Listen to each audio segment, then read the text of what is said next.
कांशीराम में नहीं दिखाई देता, छत्रपति शाहू जी महाराज में नहीं दिखाई देता, महात्मा ज्योतिबा फुले में नहीं दिखाई देता। बुद्ध केवल बुद्ध होने तक सीमित नहीं है।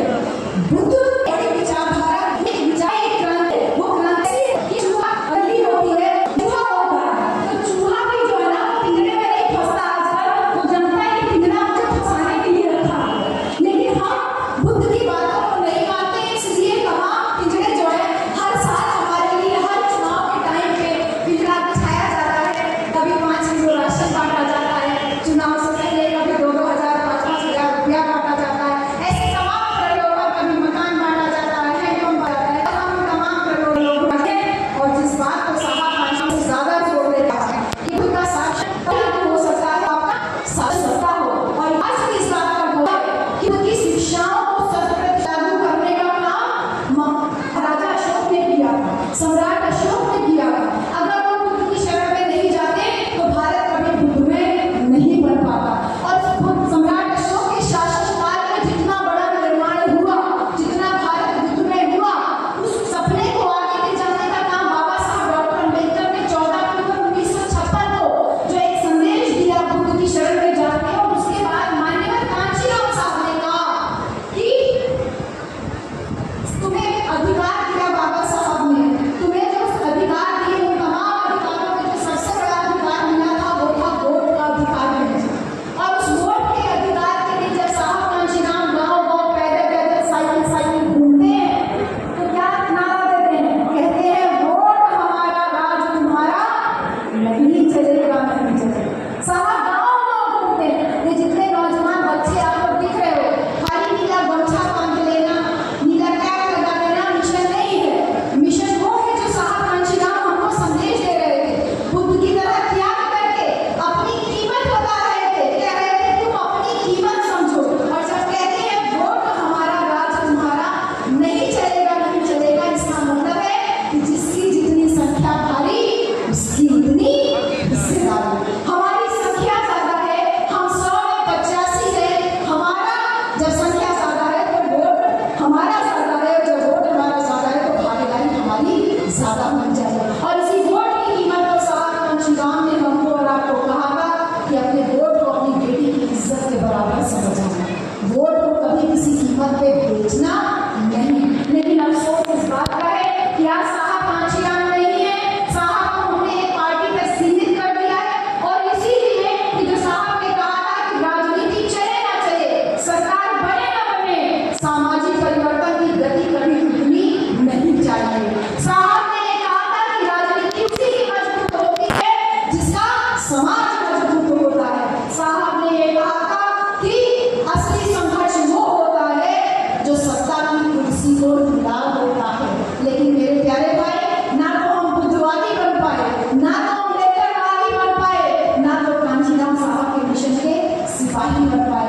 हम साहब कांशीराम को पढ़े तो हमारे दिमाग में यही आया, अरे बाप रे बाप, ये भी बोलना पड़ेगा, ये तो बहुत लंबा हो जाएगा। ये भी बोलना तो ठीक है, चलिए बोल दो। ये आप लोग के स्पेशलाइजेशन करके दे देते हैं ये लोग, इसीलिए मैं शुरू में सबसे पहले आप ही बोल देते हो, अभी बोलते पूरा और बोलो। मैं पहले साहब की बात करूँ, नहीं तो फिर वो साहब बहन जी भाई को जब साहब ये कहते हैं कि वोट को किसी कीमत पे नहीं बेचना, जब साहब ये कहते हैं कि असली संघर्ष वो होता है जो सत्ता की कुर्सी ला देता है, तो क्या आप इस बात को अपने आप को तैयार मानते हो कि सत्ता की कुर्सी को हिला सकते हो? जो हमारा संघर्ष है वो तो हमारे आपसी संघर्ष में ही सीमित होकर के रहेगा। हमारे आपसी संघर्ष में, कैसे आपसी संघर्ष में? चमार कहता है मैं तुझसे ऊंचा, धोबी से फांसी कहता है मैं तुझसे ऊंचा, फांसी से अहिर कहता है कैसे हो उससे सुनार कहेगा मैं तुझसे ऊंचा, कहार कहेगा मैं तुझसे ऊंचा, लुहार कहेगा मैं तुझसे ऊंचा। हम सारे लोग एक दूसरे से ऊंच नीच में फंसे पड़े हैं। और जो हमको जाति व्यवस्था में बांटा है वो हमारी खोपड़ी पे बैठ के आज राज कर रहा है। तो ये सारी बातें साहब कांशीराम जब सामाजिक परिवर्तन की बातें हैं तो उसमें ये सारी बात करते हैं कि तुम हाथी के समान हो, तुम संख्या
तो आज ससुर से उठ गया है, ससुर पढ़ा लिखा है, तो नहीं है। हमने कहा बिल्कुल ठीक बात है। हमने कहा एक बात का मुझे और जवाब दे कि मेरे ससुर भी पढ़ नहीं पाए। फिर एक और कहती अरे गौवा के पास पाठशाला बन रहे, वही तो आप ससुर पढ़ रहे हैं और कैसे पढ़ रहे हैं। हमने कहा बिल्कुल ठीक बात है। मैंने एक अंतिम बात आप मुझे दीजिए, गाँव के पास की उस पाठशाला में मेरे ससुर को पढ़ना अधिकार किसने दिलाया? तो वो औरत एकदम चुप।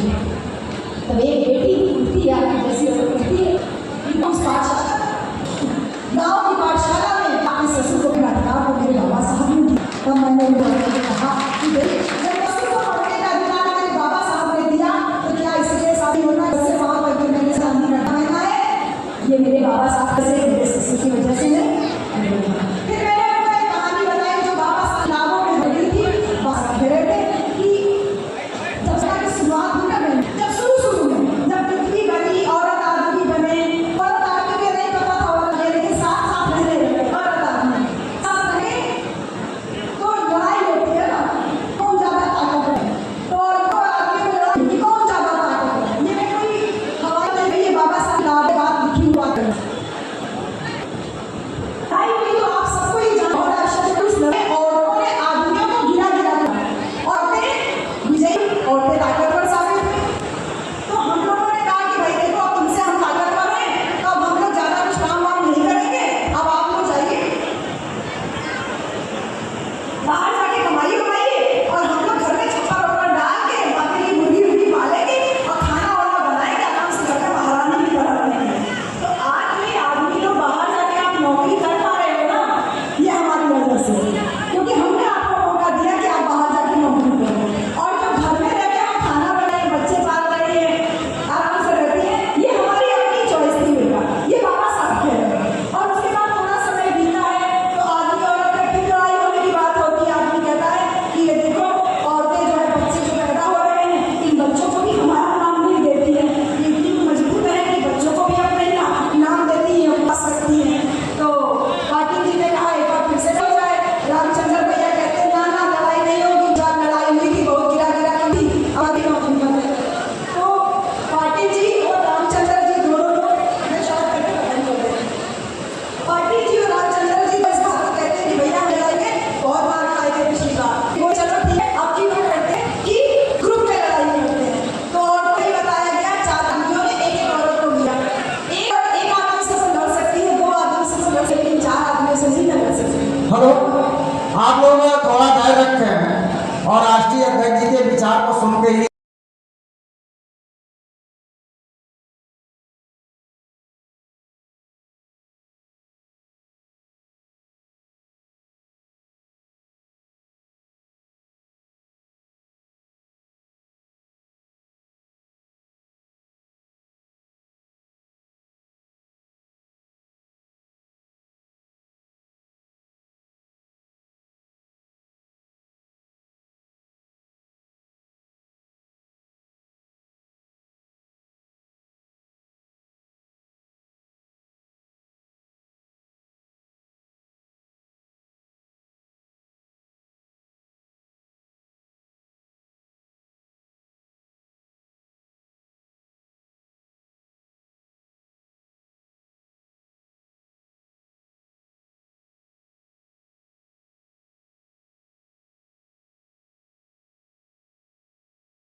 पहुंचाने का प्रयास कर रही हूँ। बाबा